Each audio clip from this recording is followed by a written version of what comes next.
27장입니다. 이 본문은 바울이 타고 있던 배가 풍랑을 만나 난파되었던 일을 다루고 있습니다.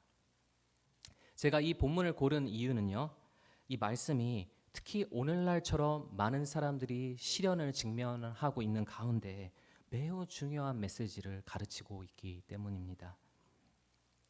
지금 세상이 돌아가는 모습을 보면 정말 암울해질 때가 많죠. 코로나 때문에 우리의 건강이 위협받고, 전쟁 때문에 매일 수많은 사람들이 잔혹하게 죽어나가고, 그 여파로 인해 앞으로 우리의 생활은 여러 면에서 힘들어질 것 같습니다. 이처럼 풍랑이는 세상을 살아가는 가운데 오늘의 말씀이 우리에게 힘과 위로가 되기를 소망하면서 지금부터 간략하게 바울의 난파 이야기를 살펴보겠습니다. 바울은 그 그림 보여주시겠어요? 거기 괜찮습니다. 바울은 선교 여행 중에 예루살렘에 가게 되었습니다. 그곳에서 유대인 종교 지도자들은 바울에게 누명을 씌웠고, 그로 인해 바울은 감옥에 갇히게 되었습니다. 그리고 바울은 당시 유대 지역의 왕이었던 헤롯 아그리빠에게 재판을 받기 위해 가이사랴에 보내졌습니다. 바울은 로마 시민으로서 로마 황제에게 자신의 상황을 보고했고, 결국 아그리빠 왕은 바울을 로마의 백부장인 율리오에게 넘겨주었습니다. 그리고 바울은 로마로 보내지게 되었죠. 바울은 다른 죄수들과 함께 큰 배에 탔습니다. 그리고 로마로 가는 도중 여러 항구 도시를 거쳐가게 되었습니다. 가이사랴, 시돈, 무라, 그리고 그레데 섬에 배를 대었습니다. 당시에는 겨울이었기 때문에 항해를 하기에는 날씨가 별로 좋지 않았습니다. 바울은 백부장과 선원들에게 당분간 그레데 섬에서 지내자고 부탁했습니다. 항해를 계속 할 경우 선박과 그곳에 실린 짐뿐만이 아니라 그곳에 탄 모두의 생명이 위험해질 수 있다고 경고했습니다. 우리는 여기에 머물러야 합니다 라는 바울의 경고에도 불구하고 백부장은 다른 곳으로 이동하는 것이 낫다는 선장의 의견에 따르고 말았습니다. 그들이 출항하자 잔잔했던 바람은 곧 거센 풍랑으로 바뀌었습니다. 그리고 바울의 배는 의도했던 경로로부터 이탈해서 바다 한복판으로 떠내려갔습니다. 선원들은 제대로 된 경로로 되돌아오기 위해 배를 조정하려고 애썼지만 그것은 불가능했습니다. 배를 밧줄로 감고 돛을 내렸지만 배는 풍랑에 의해 계속 떠내려갔습니다. 여러 날 동안 해도 별도 보이지 않았습니다. 사람들은 지치고 굶주렸고 희망을 잃어갔습니다. 하지만 바울은 사람들 앞에 서서 말했습니다. 당신들은 내 말대로 그레데 섬에 머물러야 했습니다. 하지만 용기를 내십시오. 하나님의 천사가 어젯밤에 내게 와서 비록 배는 부서질 것이지만 모두가 살아남을 것이라고 말해 주었습니다. 하나님께서는 우리를 구원해 주실 것입니다. 그리고 공포의 밤이 매일 계속되었지만 14일이 지났을 때쯤 선원들은 물의 깊이를 측정해보고 지금 육지 쪽으로 배가 점점 가까워지고 있음을 느낄 수 있었습니다. 그들은 배가 암초에 부딪혀 이보다 더 부서지지 않도록 닻을 내렸습니다. 그런데 겁에 질린 선원들 몇 명은 배를 버리고 달아나려고 닻을 내리는 척 하면서 바다에 거룻배를 내렸습니다. 바울은 백부장과 병사들에게 말했습니다. 만일 이 사람들이 배에 그대로 남아있지 않으면 당신들은 살아남을 수가 없습니다. 그러자 병사들은 거룻배의 밧줄을 그냥 끊어버렸습니다. 다음 날 해가 뜨기 전에 바울은 모든 사람들에게 음식을 먹고 힘을 비축해서 곧 닥쳐올 위기에 대비하라고 권했습니다. 모든 사람들은 결국 배가 침몰하리라는 것을 직감하고 있었습니다. 바울은 사람들의 얼굴에 온갖 걱정과 두려움이 가득한 것을 보고 누구도 머리카락 하나라도 잃지 않을 것이라는 하나님의 말씀을 전하면서 격려했습니다. 그리고 바울은 떡을 가져다가 하나님께 감사드리고 축사한 후 사람들 앞에서 그 떡을 떼어 먹었습니다. 그로 인해 거기 있던 모두가 용기를 얻어서 그 위험천만한 위기 가운데서도 음식을 먹을 수가 있었습니다. 선원들은 육지쪽으로 배를 몰기로 결정했습니다. 닻을 자르고 해변을 향해 배를 몰았습니다. 그러나 배가 그만 모래 언덕에 부딪혀 멈춰버리고 말았습니다. 그리고 거센 파도 때문에 점점 배가 부서지기 시작했습니다. 로마의 병사들은 죄수들이 그대로 도망가 버리면 자신들이 처벌을 받기 때문에 그 죄수들을 죽이려고 했습니다. 그러나 백부장은 바울의 목숨을 살리고 싶었기 때문에 병사들을 중지시켰습니다. 그리고 사람들은 모두 바다에 뛰어들었습니다. 헤엄칠 수 있는 사람들은 헤엄쳐가고 또 나머지 사람들은 부서진 배의 파편을 붙잡고 육지 쪽을 향해 나아갔습니다. 이렇게 모든 사람들이 위기로부터 벗어나 무사히 육지에 도착할 수 있었습니다. 여러분, 이 이야기를 어떻게 들으셨습니까? 이 사건을 이해하는 데 중요한 것은 이것은 바울과 그 배에 탄 사람들에게만 해당하는 이야기가 아니라 우리 자신과 깊게 관련된 이야기로서 받아들이는 것입니다. 이 사건은 아주 먼 옛날에 일어난 것이지만 오늘날 우리 자신의 상황과 전혀 관계없는 것이 아니라 지금 우리가 인생의 한복판 가운데 계속해서 경험하고 있는 이야기라는 것입니다.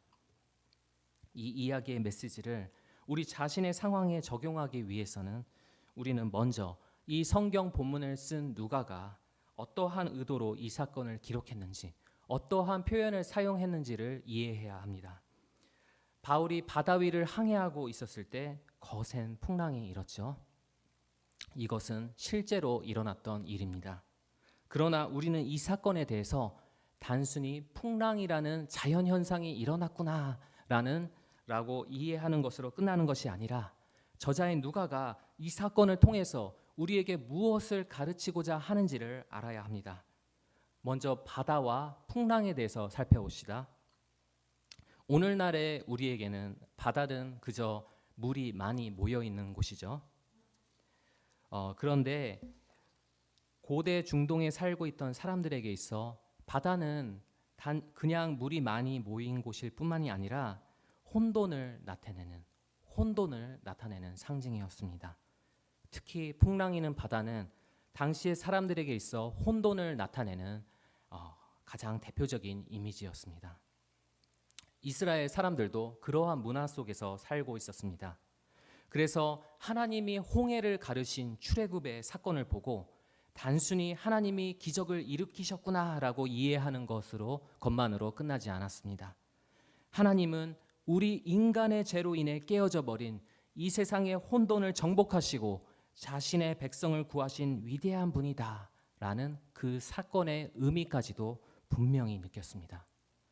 마찬가지로 우리는 오늘의 성경 본문을 묵상할 때 단순히 바울은 풍랑이는 바다에서도 기적적으로 살아남았구나라는 생각으로 끝나는 것이 아니라 우리가 살고 있는 이 세상의 혼돈, 그리고 자신의 인생에 불어닥치는 혼돈의 풍랑에 대해서도 생각해 볼 필요가 있는 것입니다. 지금 우리가 살고 있는 이 세상은 늘 질서대로 바르게 흘러가는 것이 아니라 혼란스럽게 흘러가고 있죠. 최근 우리는 우크라이나를 향한 러시아의 공격으로 인해서 많은 사람들이 잔혹하게 죽어나가는 혼돈을 보고 있습니다. 또 코로나 문제가 계속되는 가운데 자신과 주변 사람들의 생명과 건강이 위협받는 혼돈을 경험하고 있습니다. 그리고 우리 각자의 인생에는 건강의 문제, 인간관계의 문제, 직장에서의 문제, 경제적인 문제 등 예상치 못한 시련이 갑자기 불어닥치고 마치 성난 파도처럼 우리를 집어삼키려고 하는 그 인생의 혼돈을 우리는 피부로 경험하고 있습니다. 이러한 면에서 우리도 성경 본문의 바울처럼 인생이라는 혼돈의 바다를 항해하고 있다고 볼 수 있는 것입니다. 바다와 풍랑 이외에도 성경 본문 가운데 우리가 주목해야 할 말이 있습니다. 사도행전 27장 20절을 함께 읽겠습니다.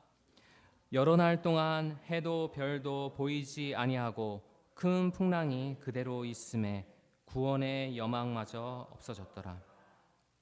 여기서 우리가 주목해야 할 표현은 해와 별입니다.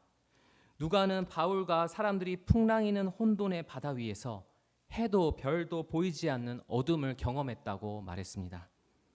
해와 별은 어떠한 상징일까요? 예수님께서는 자신이 이 세상에 다시 오실 때 이러한 징조가 나타난다고 말씀하셨습니다. 누가복음 21장 25절을 함께 읽읍시다. 이럴 성신에는 징조가 있겠고 땅에서는 민족들이 바다와 파도의 성난 소리로 인하여 혼란한 중에 공고하리라. 여기에서도 1월 똑같이 해와 별이 나오죠. 하늘로 올라가신 예수님은 언젠가 다시 오셔서 하나님의 구원의 계획을 완성하실 것인데 그때 예수님이 정복하실 이 세상의 모든 혼돈을 해와 별이라는 상징을 통해 말씀하신 것입니다. 누가는 바울과 사람들이 경험했던 그 혼돈의 상황을 해도 별도 보이지 않았다라고 표현함으로써 우리가 방금 읽은 이 예수님의 말씀을 떠올리도록 의도한 것입니다. 예수님께서는 이 혼돈의 세상 가운데 괴로워하는 하나님의 자녀에게 이렇게 말씀하셨습니다. 누가복음 21장 18절과 19절을 함께 읽읍시다. 너희 머리털 하나도 상하지 아니하리라. 너희의 인내로 너희 영혼을 얻으리라. 예수님은 이 세상의 혼돈이 가장 극에 달할 때라도 하나님의 자녀는 머리털 하나 상하지 않으며 영혼을 얻을 것이라고 격려하셨습니다. 이 예수님의 말씀이 오늘 바울의 이야기에도 비슷하게 나오고 있죠. 사도행전 27장 34절을 함께 읽읍시다.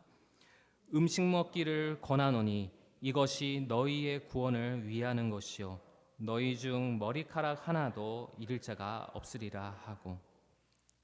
혼돈의 풍랑이 배를 집어삼키려고 했을 때 그곳에 탄 모든 사람들은 절망했습니다.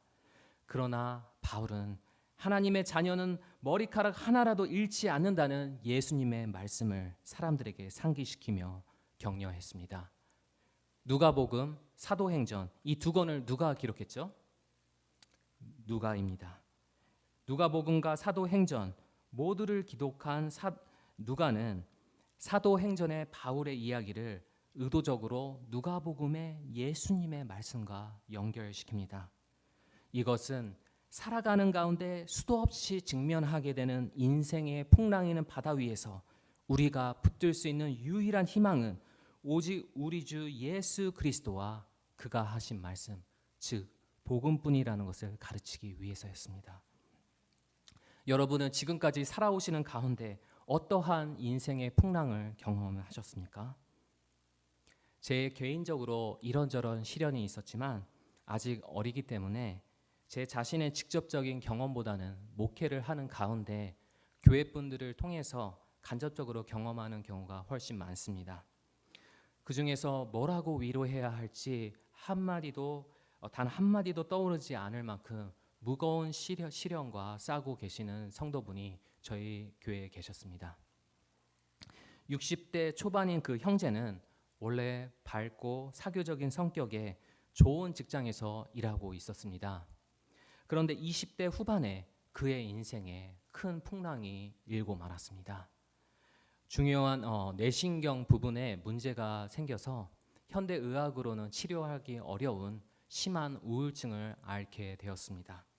그리고 지금까지 30년이 넘는 긴 시간의 대부분을 방 안에서 홀로 외롭게 지내고 계십니다.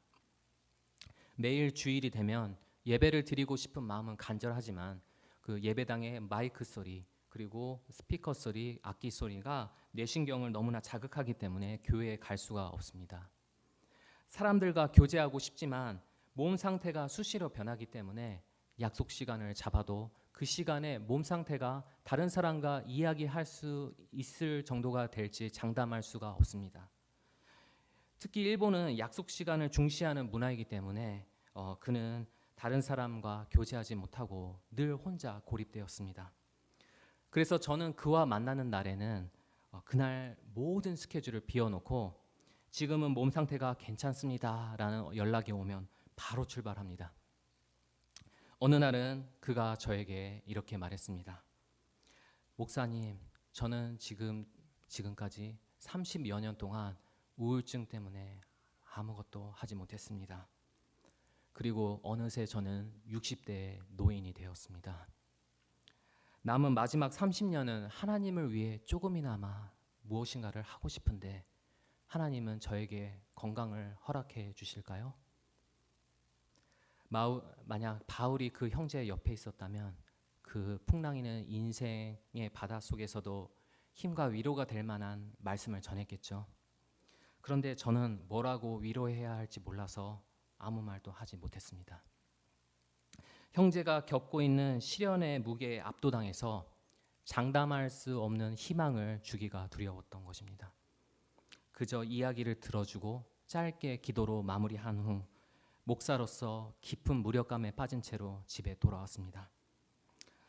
그 후로도 우울증으로 괴로운 나날이 이어졌고 가끔 자살 충동이 너무나 심하게 일어나면 전화로 기도해 주는 것이 그를 위해 제가 할 수 있는 전부였습니다.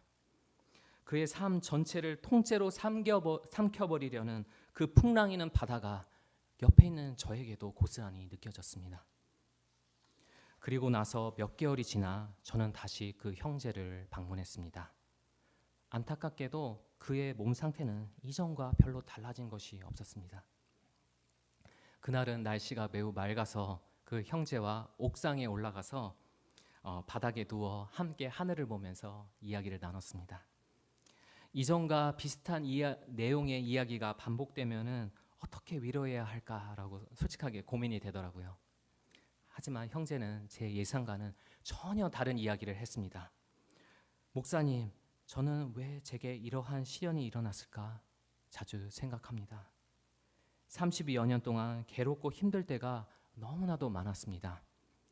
그럼에도 불구하고 제가 지금 이렇게 살아있는 것은 다 하나님의 은혜입니다. 지금까지 많은 것을 포기하고 많은 것을 버려야 했지만 대신에 제 곁에는 하나님만은 남아 계십니다.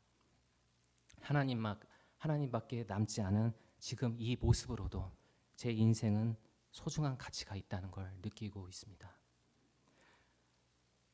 형제의 고백을 들은 저는 이 형제가 정말로 하나님 이외에 모든 것을 내려놓았구나. 다른 것은 다 버리고 오직 하나님만 붙들고 있구나라는 생각이 들었습니다. 그리고 이것이야말로 인생의 풍랑을 헤쳐나가는 참 지혜라는 것을 배우게 되었습니다. 이전에 제가 다니던 신학교의 교수님이 풍랑에 대해서 제게 매우 소중한 가르침을 주셨습니다. 교수님은 풍랑은 우리에게 많은 피해를 주지만 동시에 유익을 주기도 한다고 말씀하셨습니다. 풍랑이 주는 유익이 무엇일까요? 여러분, 지나온 날들을 한번 되돌아보십시오.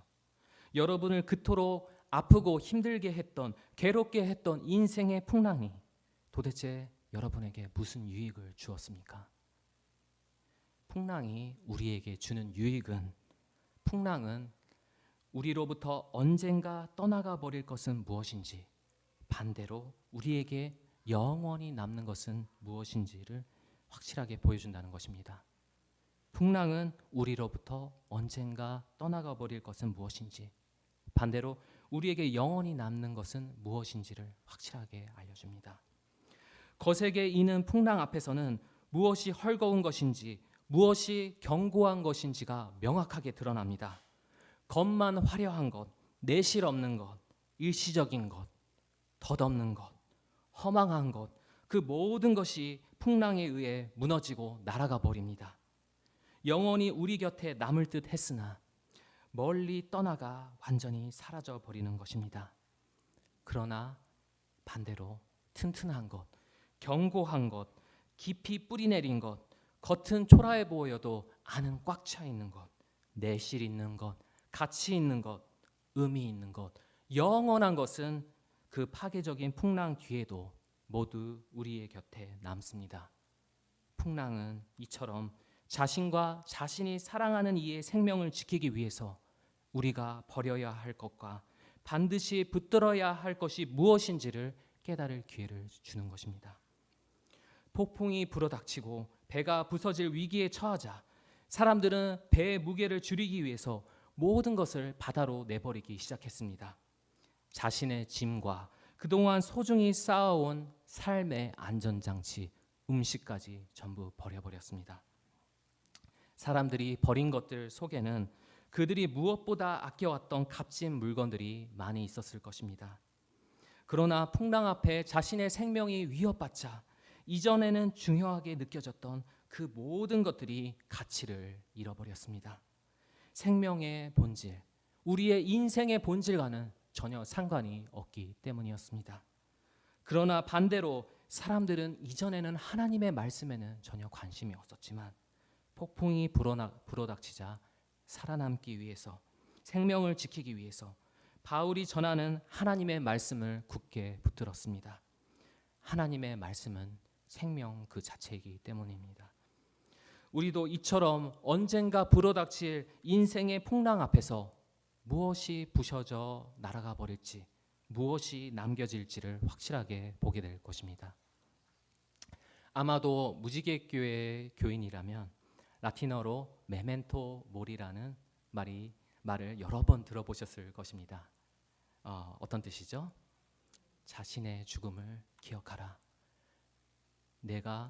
너가 반드시 죽는다는 것을 기억하여라 라는 뜻이죠.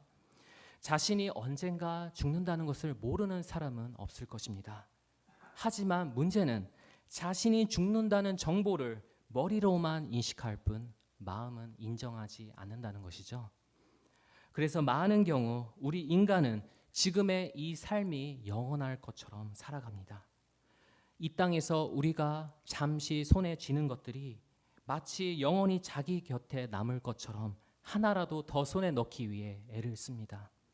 하지만 인생의 거친 풍랑이 일어서 자신의 생명, 자신이 사랑하는 이의 생명이 위협받을 때 그동안 자신이 힘들게 쌓아왔던 모든 것들이 너무나도 간단히 무너져 날아가 버림을 경험하게 됩니다. 여러분 얼마 전 초대 문화부 장관을 지내신 이어령 선생님의 소식을 들으셨을 것입니다. 올해 1월 말에 메멘토 모리라는 책을 내시고 그로부터 한 달 뒤에 소천하셨습니다. 문학평론가, 작가, 인문학자로 널리 알려진 분이죠. 그는 하나님을 영접하기 전까지 지성을 쌓는 일에 최고의 가치를 두고 평생을 살아왔습니다. 그의 말에 의하면 지성은 눈물 없이 냉철하고 명확하게 증명하는 영역의 것입니다. 하지만 하나님의 사랑은 눈물이 많고 너무나 넓고 깊고 커서 지성만으로는 그 크기를 측량할 수도 증명할 수도 없고 오묘하기만 한 것이죠. 그래서 하나님의 사랑은 지성만을 추구하는 이에게 깊은 불쾌감을 주기도 합니다. 믿음의 영역은 이어령 씨에게 학자의 자존심상 납득하기 어려운 것이었습니다. 그는 자신이 무신론자이며 이성주의자임을 확실히 하며 살았습니다. 그러던 어느 날 이어령 씨의 인생의 바다에 큰 혼돈의 풍랑이 일었습니다. 그의 사랑하는 딸 이민아 씨가 암에 걸리고 심지어 망막박리 증세로 실명할 위기에 빠진 것입니다. 이민아 씨는 아버지처럼 명석한 두뇌를 가지고 미국의 변호사, 검사로서 활약하고 있는 자랑스러운 딸이었지만 그 딸이 실명의 위기에 놓이자 이어령 씨는 비로소 인간은 연약하며 언젠가 죽는 메멘토 모리의 존재임을 인정하지 않을 수 없었던 것입니다. 그는 그 거센 풍랑 앞에 자신이 평생을 쌓아놓은 지성의 탑, 학자의 자존심, 그 모든 것이 모두 무너져 내리고 날아가 버렸음을 본능적으로 느낄 수 있었습니다. 그리고 딸의 몸과 생명을 주관하시는 그분 앞에 굴복하고 기도했습니다. 하나님, 저하고 계약 하나 합시다. 만일 우리 딸이 정말 세상을 볼 수만 있다면 그때부터 제가 가진 모든 능력, 글 쓰는 것과 입담을 하나님을 위해서 쓰겠습니다. 놀랍게도 딸의 망막박리는 흔적도 없이 나았습니다. 그리고 이어령 씨는 자신이 하나님 앞에 서원한 대로 여생을 하나님을 위해 글을 쓰는 것으로 보냈습니다. 그리고 위암으로 세상을 떠난 딸처럼 이어령 씨 자신도 췌장암으로 투병하게 되었지만 딸보다 10년을 더 살게 하시고 크신 사랑을 베풀어 주신 하나님께 감사하며 소천하셨습니다. 그는 자신의 곁에 영원히 남아주실 분의 손을 붙잡고 그분의 품에 안기신 것이었습니다. 이처럼 혼돈의 풍랑 앞에 우리에게 남을 것과 날아가 버릴 것은 명확해집니다. 우리 인간들은 저마다 다른 학력과 재산과 명예와 지위를 가지고 살아갑니다. 그러한 차이에 의해 저마다 사는 집이 다르고 먹는 음식이 다르고 타는 차가 다르고 치장하는 장식품이 다릅니다. 그러나 자신의 생명, 자신이 사랑하는 이의 생명이 꺼질지 모르는 풍랑 앞에 사람들 사이에 존재하는 이러한 차이는 모두 무력해집니다. 여러분도 아시다시피 저희 부모님은 3번이나 암을 앓으셨습니다. 여러분도 경험하신 적이 있으실 것입니다. 자신의 목숨 또는 사랑하는 사람의 목숨이 걸린 풍랑 앞에 서면 부와 명예, 학력이나 외모, 또 앞으로의 계획이나 목표 등 인생의 본질, 생명의 본질과 관계가 먼 것은 모두 무의미해집니다. 그저 눈을 감고 인간의 목숨을 주관하시는 그 누군가에게 간절히 기도하게 될 뿐입니다. 바울은 침몰하기 전날 밤 사람들 앞에서 떡을 들었습니다. 그리고 하나님께 감사를 드리며 그 떡을 떼었습니다. 물론 이것은 난파한 후에 육지로 헤엄치기 위해서 힘을 비축하기 위한 목적도 있었습니다. 하지만 다른 이유도 있었습니다. 바울은 의도적으로 성찬식과 비슷한 행동을 하면서 예수님께서 인생의 풍랑 가운데 하셨던 행동을 사람들에게 상기시키고자 했습니다. 예수님은 로마 병사들에게 붙잡히기 전 제자들과 마지막 만찬을 하셨습니다. 예수님은 자신이 곧 심한 고문에 시달리고 십자가 위에서 비참하게 죽을 것을 알고 계셨습니다. 인간의 죄가 일으킨 거센 혼돈의 풍랑이 예수님의 생명을 집어삼키려 하고 있었습니다. 그러나 예수님은 자신의 그 비참한 운명에 대해 전혀 대항하지 않으셨습니다. 그저 제자들 앞에서 떡을 들고 축복하셨습니다. 그리고 제자들에게 떡을 건네며 자신을 기억하라, 나를 기억하라 라고 말씀하셨습니다. 풍랑이는 인생의 바다를 항해하는 모든 하나님의 자녀들아, 너희들을 사랑하는 나를 기억하여라. 내가 너희를 위해 살이 찢겼음을 기억하여라. 내가 너희를 위해 피를 흘렸음을 기억하여라. 두려워 말라. 그리고 기억하여라.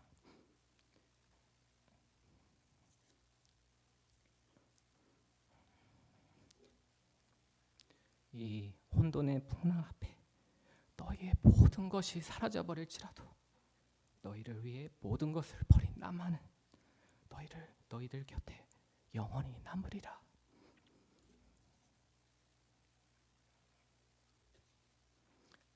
아무것도 너희를 나 그리스도 안에 있는 하나님의 사랑에서 끊을 수 없으리라.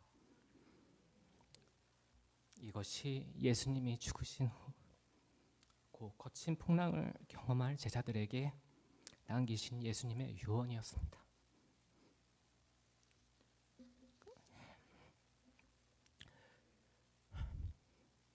그들의 곁에 영원히 남아 하나님의 품으로 인도하실 사랑의 주 예수 그리스도, 이것이 풍랑 가운데 우리가 반드시 붙들어야 할 복음인 것입니다.